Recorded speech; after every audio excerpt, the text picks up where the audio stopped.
Bonjour à chacun et chacune. Que le Seigneur vous bénisse, vous encourage en cette journée. Bientôt, nous allons pouvoir nous revoir en plus grand nombre au culte. Dimanche prochain, dès ce dimanche, nous pourrons nous réunir à pratiquement 60 personnes dans notre salle. Alors, bienvenue et que le Seigneur vous bénisse déjà par avance. J'aimerais lire avec vous un texte dans Jean, l'évangile de Jean, chapitre 3, verset 31, le témoignage de Jean-Baptiste et de certains de ses disciples. Voilà ce que déclare Jean le Baptiste. Celui qui vient d'en haut est au-dessus de tous. Celui qui est de la terre est de la terre et pas des réalités terrestres. Celui qui vient du ciel est au-dessus de tous.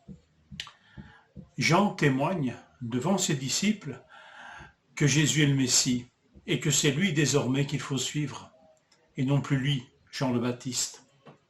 Jean s'efface devant Jésus. Et non pas seulement parce que Jean est humble, mais par le principe de l'évidence. Jean est un homme qui ne peut recevoir que ce qui lui a été donné du ciel. Jésus, lui, vient du ciel et est au-dessus de tous. C'est là le témoignage de Jean. Alors il se range à l'évidence, mais une évidence acceptée avec joie, avec bonheur. Il vient du ciel, Jésus, et parle donc de ce qu'il connaît. Déjà dans notre lecture d'hier, nous entendions Jésus lui-même dire « En vérité, je te le dis », parlant à Nicodème, « nous disons ce que nous savons et nous rendons témoignage de ce que nous avons vu. » Nous disons ce que nous savons et rendons témoignage de ce que nous avons vu, lui qui vient d'en haut, lui qui vient du ciel. La révélation sublime de sa gloire est qu'il est descendu du ciel. Nous l'avons lu hier encore. Personne n'est monté au ciel, sinon celui qui est descendu du ciel, le Fils de l'homme qui est dans le ciel. Ça confine déjà au sublime, que celui qui est au-dessus de tout est descendu, est venu. Mais il y a encore plus sublime si c'est possible. Il vient du ciel et est au-dessus de tous. C'est le témoignage de Jean devant ses disciples, parlant de Jésus. Il vient du ciel et est au-dessus de tous. 2 fois, il nous le répète.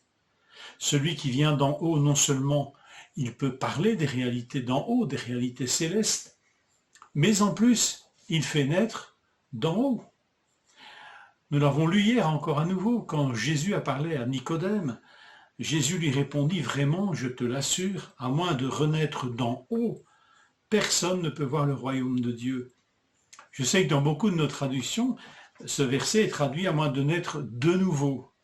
Pourtant, l'expression est rigoureusement la même que celle de notre verset 31. Celui qui vient d'en haut est au-dessus de tous. Ce d'en haut est le même que celui du verset 3.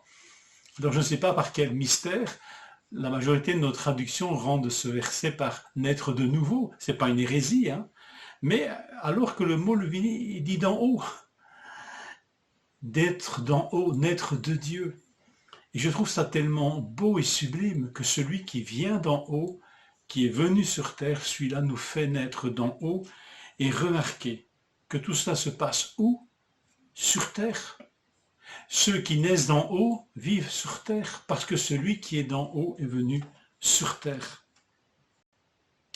Alors plus exactement, nous pourrions dire que celui qui vient d'en haut fait naître d'en haut, mais plus exactement, nous devrions dire le Saint-Esprit fait naître d'en haut ceux et celles qui croient en Jésus, celui qui vient d'en haut.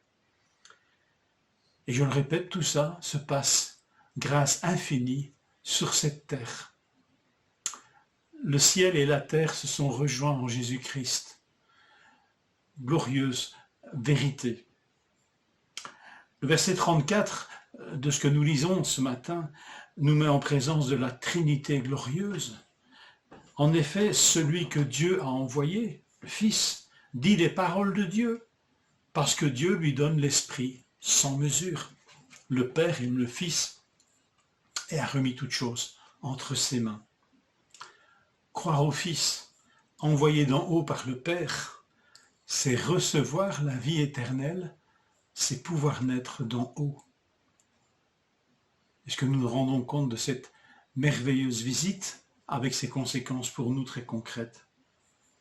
Alors, peut-être que nous devrions méditer sur cette joie qui est celle de Jean le Baptiste. Vous savez, il a dit que lui, il est comme l'ami du marié. Il utilise cette image pour nous dire, voilà, moi je suis comme l'ami du marié, mais celui à qui appartient la fiancée, c'est le marié, c'est Jésus. Et Jean va dire, ma joie est complète.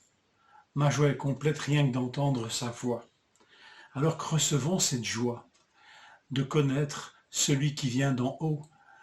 Cette joie que celui qui vient d'en haut, Jésus, nous a fait naître nous-mêmes d'en haut. Réjouissons-nous de cela. Glorifions-le, parce qu'il est toujours agissant avec nous, qui sommes ici en bas, lui qui est en haut. Mais toujours en Jésus, le ciel et la terre se touchent. Que le Seigneur vous fortifie en cette journée.